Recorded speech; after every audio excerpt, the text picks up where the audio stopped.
예, 우리 믿음이란 무엇일까요? 그리스도인들에게 있어서 그것은 하나님을 신뢰하는 것입니다. 우리가 하나님을 믿는다는 것은 정말 신비로운 것입니다. 한 번도 보지 못한 하나님, 그 하나님을 어떻게 우리가 믿을 수 있겠습니까? 아무리 생각해도 그것은 인간의 어떤 결정이 아니라 하나님의 전적인 은혜라는 것을 고백할 수밖에 없습니다. 우리가 사람이 아무리 믿고 싶다고 의지를 가진다고 해도 믿음이 그렇게 생기는 것이 아닙니다. 저는 과거에 이런 어떤 분을 뵀는데 그분은 정말 본인이 그러더라고요. 하나님을 믿고 싶다고. 그래서 그분이 열심히 교회도 다니고 성경도 정말 열심히 매일같이 읽고 성경 공부 모임에도 가고 그랬는데 믿어지지 않는다는 거예요. 그래서 저한테 그러더라고요. 어떻게 하면 믿음이 생기냐, 믿을 수 있냐, 그 하나님을, 보이지 않는 하나님을 믿을 수 있느냐, 이렇게 저한테 물어서 저는 뭐 어떻게 대답하겠습니까? 계속 교회를 다니시고, 그리고 지금 솔직한 마음을 하나님 앞에 한번 기도해 보십시오. 믿어지지 않더라도 하나님, 저에게 믿음이 없습니다. 하나님을 믿을 수 있는 믿음을 저에게 주세요. 이렇게 솔직하게 하나님 앞에 기도해 보십시오. 이렇게 권면을 드렸어요. 그 이후로는 제가 이제 미국에 와서 어떻게 됐는지 그 결과는 모르지만 이와 같이 아무리 자기가 믿고 싶다고 의지를 가져도 믿음이라는 게 마음대로 이렇게 되는 것이 아닙니다. 하나님의 전적인 은혜예요. 우리가 하나님을 그 선물로서, 은혜로서 믿음을 받게 되면 어느 순간부터 하나님의 존재가 정말 우리의 삶 속에 들어오게 됩니다. 그리고 믿어지지 않았던 하나님의 말씀이, 성경 말씀이 정말 하나님의 말씀으로 받아들여지고 창세기에 우리의 눈에 보이지 않았던 세상의 창조를 하나님의 창조로 믿게 되는 것이죠. 그리고 하나님을 인격적으로 하나님을 만나게 됩니다. 눈에 보이지 않던 하나님의 존재를 믿게 됩니다. 바로 그렇게 되는 것은 전적인 하나님의 은혜라는 것이죠. 오늘은 이 히브리서 11장, 소위 믿음장이라고 하는데요. 말씀을 통해서 믿음에 대해서 은혜를 나누는 시간을 가지려고 합니다. 특별히 우리의 믿음이 어떻게 할 때 온전케 되는가, 그런 말씀을 나누려고 합니다. 히브리서는 신약 성경에는 특별히 그 서신서가 많습니다. 이게 히브리서도 일반 서신이라고 해요. 문학 양식으로 구분할 때 바울 서신이 가장 많죠. 그래서 편지의 형식을 가지고 있습니다. 우리가 성경을 이해하는 데 있어서 아주 중요한 것이 이 성경의 66권 성경이 다 문학 양식이 달라요. 그래서 이 양식이 어떤 특징을 갖고 있느냐를 먼저 이해하는 게 중요하죠. 그래서 히브리서 같은 경우는 편지라는 거를 이해해야 되고, 그러면 편지를 이해하는 데 있어서 중요한 거는 누가 보냈냐, 편지를. 누구에게 보냈느냐. 이게 중요하죠. 그래서 히브리서를 누가 보냈느냐라고 했을 때 정확한 저자는 아직 모릅니다. 근데 이제 바울이라는 얘기도 있는데 또 바나바라는 얘기도 있고요. 근데 바울은 사실 바울의 서신서와 비교했을 때 형식이 좀 달라요. 그래서 바울은 아닐 것이다. 그래서 여기 보면 디모데라는 그 디모데가 언급을 하는 것을 통해서 디모데와 동역했던 사람, 혹시 바나바가 아닌가 이런 추측을 하기도 합니다. 불명확하지만 그러나 편지를 받는 사람들은 정확해요. 이 책 제목 그대로 히브리서, 그 히브리인들, 그러니까 크게 이제 헬라인들과 히브리인들 이렇게 나누죠. 유대인들. 그래서 이 편지에 받는 사람은 바로 유대인들에게 쓴 편지가 히브리서입니다. 그래서 히브리서라는 제목 속에서 히브리인들에게 누군가가, 바나바든 누군가든 그 당시에 종교 지도자가 히브리인들, 유대인들에게 쓴 편지가 히브리서다. 여러분이 기본적으로 그렇게 이해를 하시면 돼요. 자, 그러다 보면 우리가 쉽게 이해할 수 있는 거는 그러면 유대인들이 잘 알고 있는 내용들을, 공통적인 내용들을 이야기했겠구나. 그럼 뭐겠어요? 유대인들이 공통적으로 잘 아는 거는 구약 말씀이에요. 그러니까 구약의 모세오경이라든가 그게 있는 제사 제도 이런 것들에 대해서 많이 언급을 하겠죠. 여러분이 히브리서를 읽어보면 구약에 있는 이야기들이 많이 등장합니다. 그 이유가 바로 이 책을 수신하는 사람들이 히브리인들이기 때문에, 유대인들이기 때문에 그런 서로가 잘 아는 이야기를 해야지 대화가 통하잖아요. 그래서 그런 특징을 여러분이 갖고 있는 것을 여러분이 이해할 필요가 있고요. 그렇다면 이 저자가 왜 히브리서를 썼는가라고 했을 때, 그 당시 이 히브리서가 기록됐을 때가, 그러니까 로마의 네로 황제가 그 대로마 제국의 화제를 기독교인으로 지목하면서 가장 핍박이 심했을 때예요. 그 당시에 종교 지도자들, 그 당시에 바울이라든가 베드로가 이 당시에 다 붙잡혀서 순교를 당하게 되죠. 그런 시대적인 배경 속에서 기독교인들이 핍박을 받으니까 이탈하는 사람도 생기겠죠. 그 핍박을 견디지 못해서. 그리고 그런 와중에 어떤 사람들이 생겼냐면, 이 유대인들 중에서 유대교에 있는 사람들이 기독교인들을 공격하는데 교리적으로 공격하는 거예요. 교리적으로 공격하려면 누굴 공격해야 돼요? 예수님을 공격해야죠. 그러니까 예수님의 행적, 그리고 예수님의 어떤 그 위치, 그리고 예수님의 가치, 이런 것들을 막 공격하는 거예요. 그러면 이제 교리적으로 공격을 받으면, 거기서 교리가 흔들리면 정말 심각한 거죠. 이단에 빠진 사람들이 기독교 교리를 거부하고 잘못된 교리를 받아들이니까 무서운 결과를 낳는 것처럼, 그 당시에 유대주의자들이 유대인 출신에 있는 기독교인들을 그런 교리적으로 예수님을 공격한 거예요. 그러니까 그런 상황 속에서 이 저자는 그 흔들리고 있는 유대인들에게 믿음으로, 말씀으로, 복음으로 흔들림 없이 견고히 설 수 있도록 변증하기 위해서 이 책을 쓴 것입니다. 그러니까 유대교와 대비를 하면서 그리스도의 우월성을 변증하는 내용이 주된 내용이에요. 히브리서에서. 그러니까 예수님의 우월성을 주장하고 있는 책이 바로 히브리서다. 특별히 유대교와 대비를 해서. 그렇기 때문에 책 전체를 보면 그 우월성에 대한 주제들을 히브리서 1장부터 쭉 읽어보면 1장에서 4장까지는 선지자, 그 다음에 천사, 모세, 여호수아, 이런 인물들을 이렇게 기록을 하면서 그들보다도 우월하신 예수 그리스도를 변증하는 부분이 1장에서 4장까지. 그리고 5장에서 7장까지는 제사 제도를 강조하면서 레위인, 제사, 그 다음에 레위 대제사장, 첫 번째 대제사장이 누구예요? 아론이죠. 모세의 형이었던 아론. 그래서 레위 지파 제사장들, 그 다음에 아론 대제사장들보다도 더 우월하신 대제사장으로서의 예수 그리스도를 변증하는 부분이에요. 그래서 그것을 대비하고 있는 인물이 한 명 등장하는데, 그게 바로 멜기세덱이라는 사람입니다. 멜기세덱과 견줄 만한 분이 바로 예수 그리스도다. 멜기세덱은 이제 아브라함 시대 때 예수님을, 하나님을 공경했던 제사장과 같은, 그래서 굉장히 높은 인물로 평가를 합니다. 유대인들이.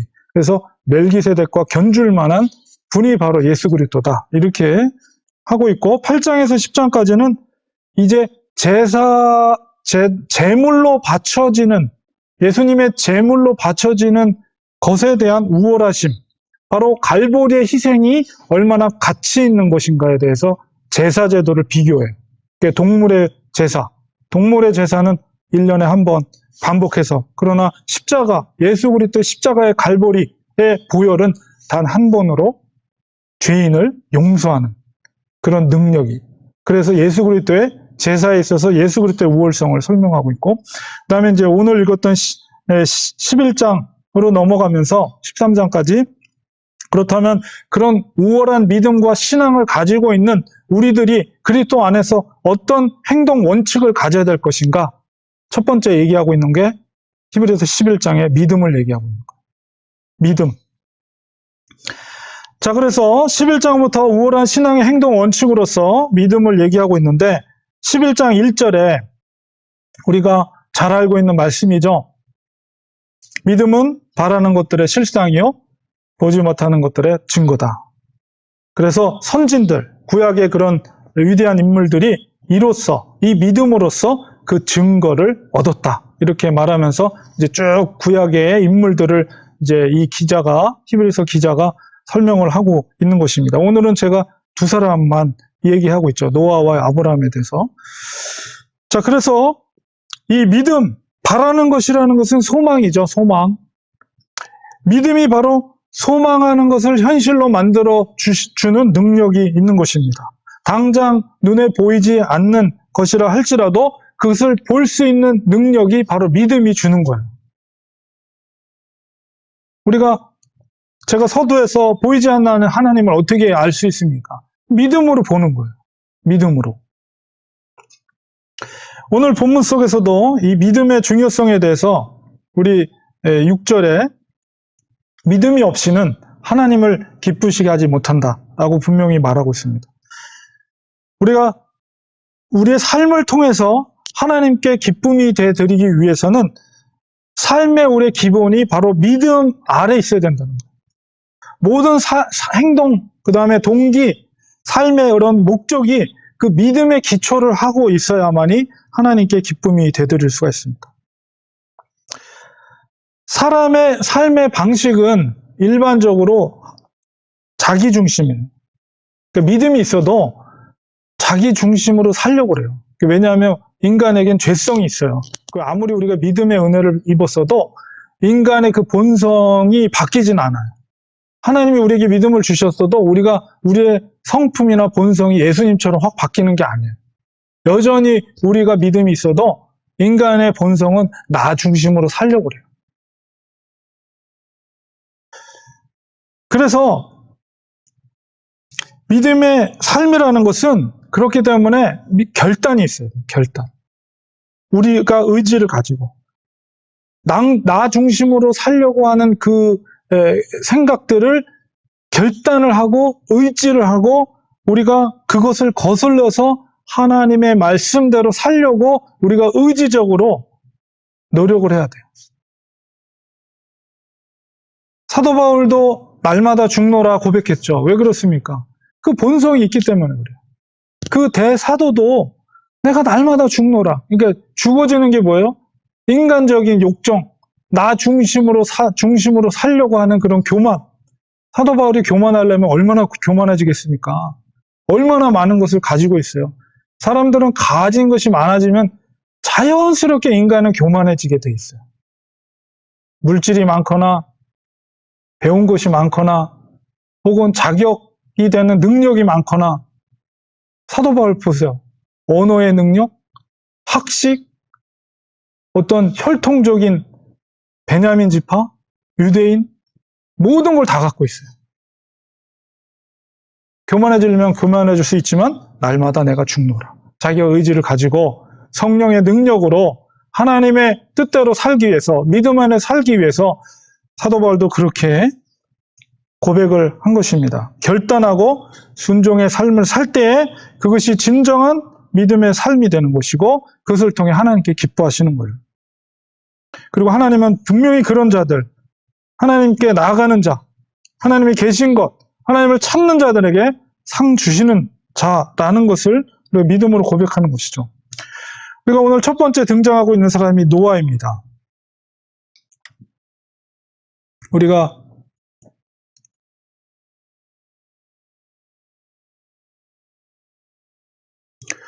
11장 7절에 노아에게 있어서 그가 믿음의 삶을 산 증거가 무엇입니까? 7절의 중반부에 보면 그가 경고하심을 받아서 경외함으로 방주를 준비하였다. 이렇게 기록하고 있어요. 하나님께서 노아에게 명령하신 것은 방주를 지으라는 것이죠. 사실 그것이 믿음이 없으면 순종하기 힘든 일이에요. 그리고 그 일은 절대로 혼자서 할 수 있는 일이 아니죠. 그 거대한 방주를 혼자서 어떻게 만들 수 있겠어요? 하나님께서 그 말씀을 하셨을 때 그걸 자기가 본인이 믿어야 되고 그다음에 그것을 같이 일할 사람들에게 설득을 해야 되겠죠.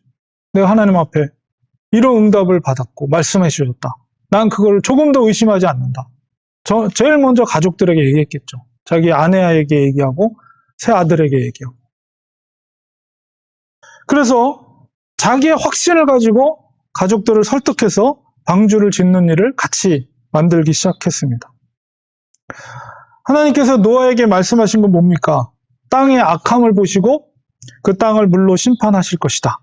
이거를 노아에게 미리 알려줬어요. 이거를 노아는 믿었고 그 말씀에 순종해서 방주를 준비하였던 것입니다. 자, 그 말씀 그대로 그가 순종했다는 것을 창세기에 보면 6장 22절에도 노아가 그와 같이 하여 하나님이 자기에게 명하신 대로 다 준행하였더라. 반복해서 창세기 기록되어 있어요. 7장 5절에도 여호와께서 자기에게 명하신 대로 다 준행하였더라. 진정한 믿음이라는 것은 반드시 순종함이 있어야 됩니다. 내가 믿습니다 라고 이 순종이 없다면 그 믿는다는 말은 거짓된 믿음이죠. 노아는 아마도 방주를 지으면서 많은 사람들에게 그 경고를 했을 거예요. 하나님 물로 심판하신다. 너희들도 이 사역에 동참해라. 근데 아무도 노아의 말을 듣지 않았어요. 아무리 노아가 확신을 가지고 전달을 해도 믿음이 없는 사람들에게는 노아의 말이 미치광이 노인네가 하는 그런 쓸데없는 말로만 들리는 거예요. 어쩌면 노아가 그렇게 아주 확신을 가지고 선포하는 말에 대해서 가까운 이웃은 뭐 그럴 수도 있어 하면서 고개를 끄덕였을지도 모릅니다. 그러나 진정 그가 믿었다면 그 사역에 동참해야죠. 그냥 끄덕끄덕 하면서 상대방을 기분 좋게 해줄 수는 있어요. 그러나 진정한 믿음이라는 것은 노아가 한 말에 대해서 믿는다면 그 사역에, 방주를 짓는 사역에 동참을 해야 됩니다. 그러나 아무도 그 사역에 동참하지 않았어요. 오직 순종한 노아 가족들만 구원을 받게 됐습니다. 그리고 새로운 언약을 맺고 하나님은 노아를 아브라함처럼 복을 주셨죠. 두 번째로 등장하는 인물이 바로 아브라함입니다.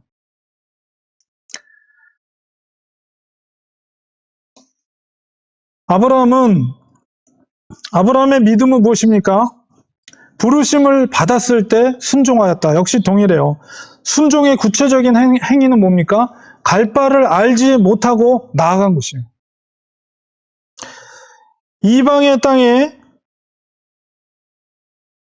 약속의 땅의 자녀들과 장막에 거하였다. 이 말은 뭐냐면 아브라함은 유목민이 아니에요. 장막은 유목민들이 거하는 곳이에요.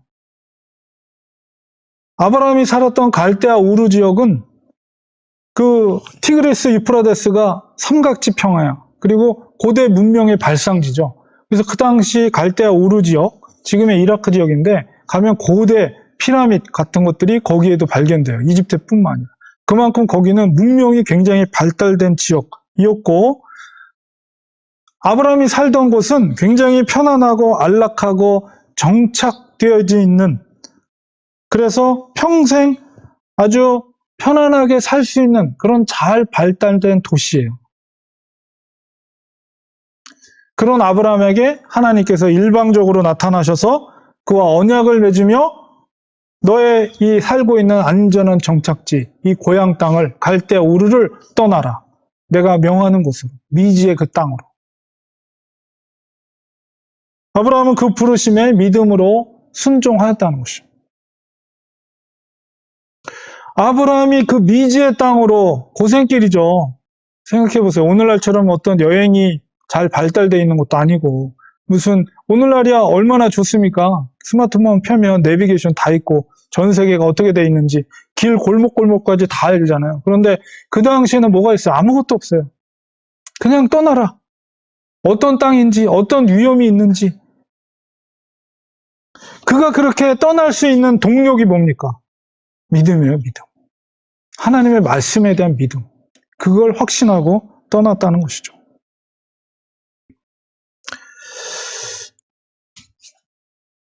지금 2021년 현재를 살고 있는 우리들도 역시 마찬가지입니다. 우리에게도 이런 믿음이 필요합니다.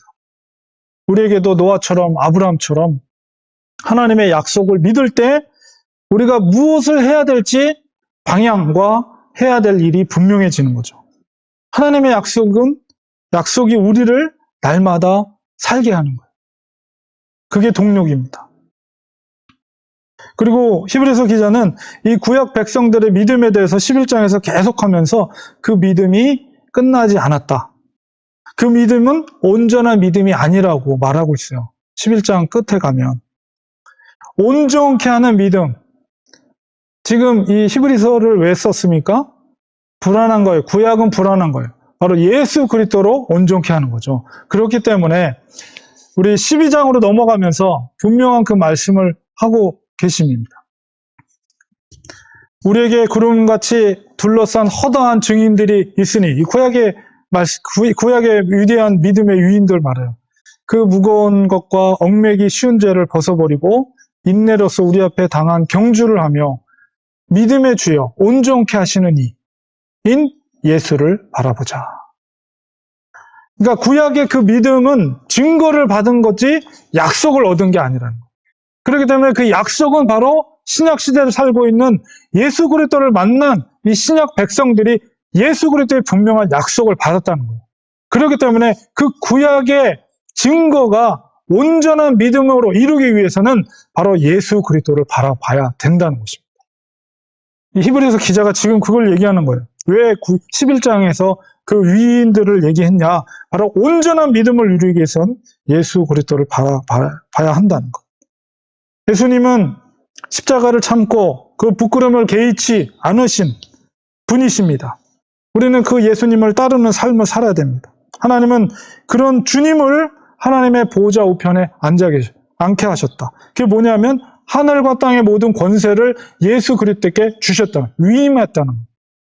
그렇기 때문에 우리가 예수님을 의지할 때 모든 권세를 가지신 예수님께서 우리를 도우신다는 거예요. 그 권세를 가지고 우리가 뭐가 두렵겠어요? 우리는 믿음으로 보이지 않는 세상을 봐야 됩니다. 믿음으로 새 예루살렘을 바라보고 사는 사람들이에요. 지금 눈으로는 예루살렘 무너졌어요. 그러나 눈에 보이지 않는 영적인 예루살렘이 우리가 영원히 살게 될 새하늘과 새 땅이 우리 사후에 우리를 기다리고 있습니다. 그렇다면 우리는 믿음으로 살아가야 됩니다. 아무리 힘들고 어려워도 우리는 예수 그리스도를 바라보면서 하늘과 땅의 모든 권세를 가지신 예수 그리스도 그 십자가를 바라보면서 사도 바울이 그랬던 것처럼 우리들도 예수님을 바라보면서 가는 거예요. 믿음의 길을. 남들이 뭐라고 그래도.